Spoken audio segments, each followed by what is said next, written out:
지적인 사람들을 위한 보수주의 안에서 12장 공화국 함께 읽어보겠습니다. 정치적 형태로 표현된 공공의 사안이자 공동체 그리고 전반적 복지를 뜻하는 공화국이라는 단어는 미국 보수주의 사상의 핵심입니다.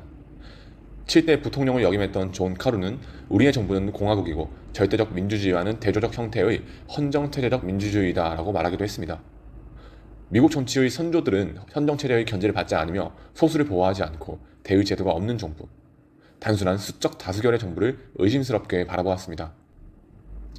보수주의자들이 경계하는 집산주의 국가는 일반 의지와 절대적 조건의 평등을 위하여 계급과 자발적 민간단체 그리고 사적 권리를 철폐하려 듭니다. 이와 대조적으로 공화국은 계급들의 조화를 추구하고 자발적인 조직을 보호하며 사적인 권리를 함양시키려 노력합니다. 일반 의지가 아니라 보통 시민들과 정당한 집단들의 의견을 존중하고 인정하며 모두에게 그 자신의 정당한 몫을 준다는 정의의 고전적 원칙인 법률적 권리의 평등을 추구합니다. 미국인들의 훌륭한 공동체는 저마다 자신의 취향을 쫓으며 오직 정의를 관리하는 데 필요한 규칙과 도덕성이 내리는 명령에 복종하는 것이었습니다. 이러한 배경으로 인해 지역적 관리에 맡겨진 공동체로서 가능한 많은 일들이 그 안에서 살아가는 개인에게 맡겨지는 공정한 공화국, 계급과 자발적 조직, 그리고 개인의 권리를 보호하고 존중하는 나라를 미국인들은 믿고 신뢰했습니다. 공화국은 개인적이고 지역적인 자유의 복합체로서 평등이 아닌 자유가 그 장점으로 꼽힙니다. 이러한 공화국이 그저 의미만 남은 실체로 전락되게 하지 않기 위해선 보수적 과업에 집중해야 됩니다. 그러나 오늘날 전통과 기존에 수립된 사회제도 그리고 종교적 믿음과 규범적 의무에서 벗어나겠다고 하는 프랑스 혁명가들이 사용했던 의미로서 자유가 사용되고 있습니다. 미국을 건국한 건국자들의 자유는 질서와 반대되지 않았습니다. 질서가 없이는 지속적 자유를 가질 가능성도 없으며 높은 정도의 개인적 자유도 불가능하고 그렇게 되면 진정으로 공정한 질서도 존재할 수 없다고 여겼기 때문입니다. 유서 깊은 위대한 내용을 보존하기 애쓰는 보수주의자는 종교적이고 도덕적인 전통을 보존하며 서구 문명의 유산과 시민사회의 정치경제적 질서 그리고 자유를 보존하려 합니다. 정치경제적 관점은 공화국에 있어 또한 대단히 중요한 요소입니다. 만약 종교적, 도덕적, 정치적 유산을 물려받은 전통 사회와 인류를 생산자와 소비자 집단으로 축소시킨 집산주의 사이에서 벌어지는 투쟁에서 경제적 집산주의가 승리하게 된다면 궁극적으로 모든 종류의 자유는 종말을 맞게 될 것입니다. 왜냐하면 자유로운 경제가 없다면 어떤 자유이든 간에 유지되기가 어렵게 되고 이에 따라 공화국은 실질적으로 지속하지 못할 것이기 때문입니다. 자유 전반의 보존에 자유로운 경제는 반드시 필요합니다. 인간은 자신의 생계를 해결하는 문제에 있어서 단 하나의 절대적 주인에게 복종할 필요가 없을 때만 외연적인 자유를 향유합니다. 그러나 집산주의적 경제에서는 노력의 정도에 따라 보상이 달라지는 정의의 원칙조차 있을 자리가 없습니다. 그리고 열심히 노력할 동기나 책임 있는 행동을 요구할 이유도 함께 사라집니다. 따라서 민주적 국가가 누구의 자유도 빼앗지 않는다는 것은 말장난에 불과합니다. 민주적 국가는 인류가 물려받은 모든 결정도 이어받으며 권력력에 휘달리는 인간들의 지배를 받기 때문에 조지 산타야나가 평가했듯 우리는 높은 책임감이 결여된 비열한 과도 집단의 종이 될 가능성이 높습니다. 그러하기에 어떤 종류의 자유이든 그것을 보존하려면 상당한 정도의 자유로운 경제가 뒷받침되어야만 합니다. 하지만 저자이시피 당시 미국의 정책은 공화국을 적대시하는 경제적 집산주의를 수립하는 방향으로 가는 경향이 짙었습니다. 과세 정책은 정통적 의미의 민간 기업을 무너뜨리고 재산의 상속과 그에 따른 책임감을 근절하는 듯하게 보였고 열심히 일하는 삶으로 유도하는 유인책을 국가의 강제로 대체하는 형국이었습니다. 공화국을 도우려는 상속자가 자발적으로 유산을 기부하는 형태의 세금이 아닌 국가적 건의를 통해 찬탈하게 되는 상속세를 예로 들자면 미국처럼 풍요로운 사회는 꽤 많은 부자들에게 너그러울 여유가 있었습니다. 많은 양속도 상속을 장려할 여력이 되었으며 이는 품위 있는 리더십과 책임감 양상에도 좋은 영향을 미칠 것이 분명했습니다. 알렉시스 토크빌도 부의 상속을 통해 지도층이 육성되고 예술품이 장려되며 학문이 지원되고 귀족적인 의무가 배양된다 여겼습니다.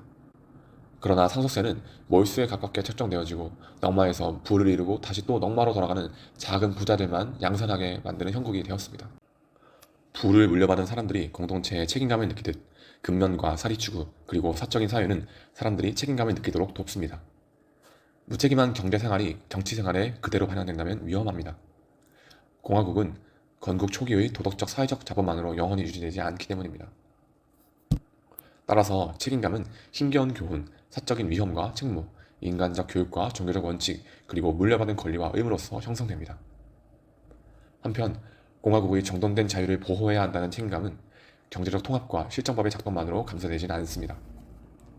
노골적인 정치적 조치보다 기술적인 다른 조치들이 인간을 기계에 봉사하는 존재로 만드는데, 약간의 자유를 포기하는 대가로 사람들은 경제적 풍요를 누리지만 인간은 일터에서 행복을 찾아야 하기 때문에 노예 같은 일은 그것이 경제적으로 이득을 얼마나 주든 사회적 자유와 조화를 이루지 못합니다. 그리고 그 자유는 오직 소수의 사람들만이 진정으로 갈망하는, 삶을 살아볼 가치가 있게 만드는 낭만적 열망입니다.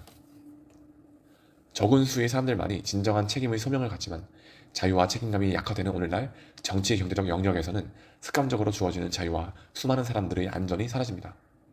그리고 정치적 자유의 확장에 관심 있던 철학자들의 작업에서 비롯된 정치 경제는 이미 상당히 부패한 형태로 부유한 노예 상태로 쪼그라든 인간을 옹호하는 정치 경제의 모습을 보이고 있습니다. 하지만 미국이라는 공화국의 성공은 오래된 자유를 보존하고 신중하지 못한 이론을 혐오한 덕에 달성된 것입니다. 자유주의자와 급진주의자들은 미국이 당면한 엄청난 어려움에 해결책을 제시하지 못했으며 그저 함께 표류하는 데 만족하고 진보라 불리우는 물결을 향해 더 빠르게 노를 저으라고만 사람들을 선동했습니다. 하지만 공화국이란 것을 이미 망각한 그들에 비해 보수주의자는 그 진보가 사실은 퇴락임을 알고 있습니다. 그리고 그것은 오늘날에도 동일합니다. 미국에서 가장 설득력 있는 보수주의 사상가이자 작가였던 아그네스 리플리어는 미 공화국이 실제로 집산주의 이상향과 결코 팔지 않을 것임을 알고 있었습니다. 상당한 희생을 동반하지만 공화국의 사랑은 모든 다른 사랑을 보호하기에 리플리어는 다음과 같이 말하며 보수주의 안내서의 대미를 장식합니다.